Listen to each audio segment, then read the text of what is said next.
तो नमस्कार, मैं हूँ रेखा उपाध्याय। स्वागत करती हूँ शीला भक्ति भजन के चैनल में। आज हम दोनों बहनें मिलकर एक बहुत प्यारा विवाह गीत सुनाने जा रहे हैं। आप सबको अच्छा लगे कमेंट में जरूर बताना। बाबा दुवरवा तो पड़िया के पेड़वा यार लाउआ तोड़ला बीनो सार रे लालनवा यार नाउआ तोड़ला बीनो सार रे लालनवा भीतरा से निकली बुआ हो कावनी देई के करे ने कई के करे ने वतलिए आयो रे लालनवा यार के कराने वतली के आयो रे लालनवा के कराने वतवाली आयो मोरे नौआ यार के कर नी पड़ला बिया रे लालनवा यार के करे नी पड़ला बिया रे लालनवा तोहरे ने वतवाली आए मोरी बहिनी भतीजवा के पड़ला बिया रे लालनवा भतीजवा के पड़ला बिया रे लालनवा कैसे कबे जब अरे मोरे घरे परला बिया रे लालनवा अरे मोरे घरे परला बिया रे लालनवा कैसे नेवतवा जाइब मोरे नौआ अरे तोरे घरे नहीं हम जाब रे लालनवा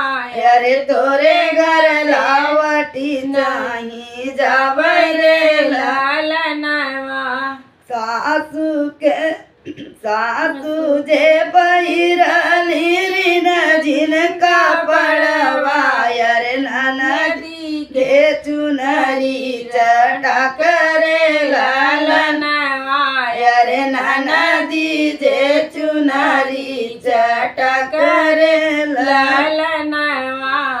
हम बहू रही आलू गरिया के जंकी अरे जो अपने बीरना बाट रे लालनवा अरे जो है अपने बीरना बाट रे लालनवा हम बहू रहिया देवड़िया धई के रोई अरे जो है लागे नैयर का बाट रे लालनवा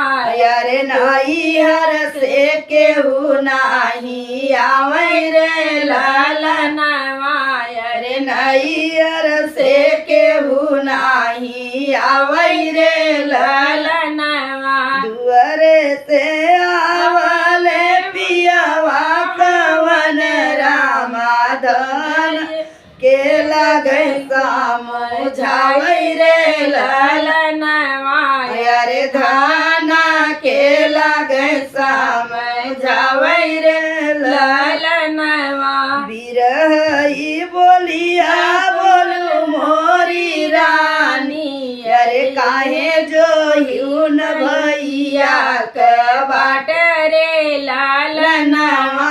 अरे काहे जो नहीं हरवा के बाट रे लालनवा दुआरे से आवले बेटा हो कवन रामा धाई मानिया लगे जाई रे लालनवा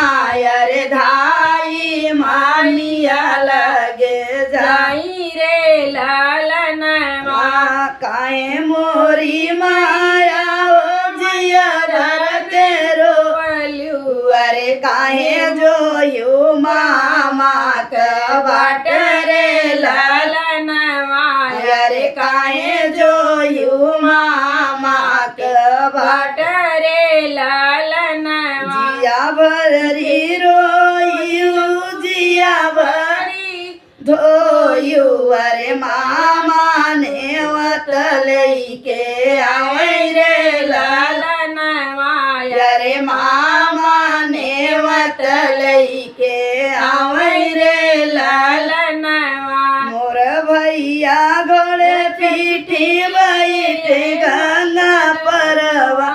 अरे बहनी रोवै जलवा कदार रे लालन माया रे बहनी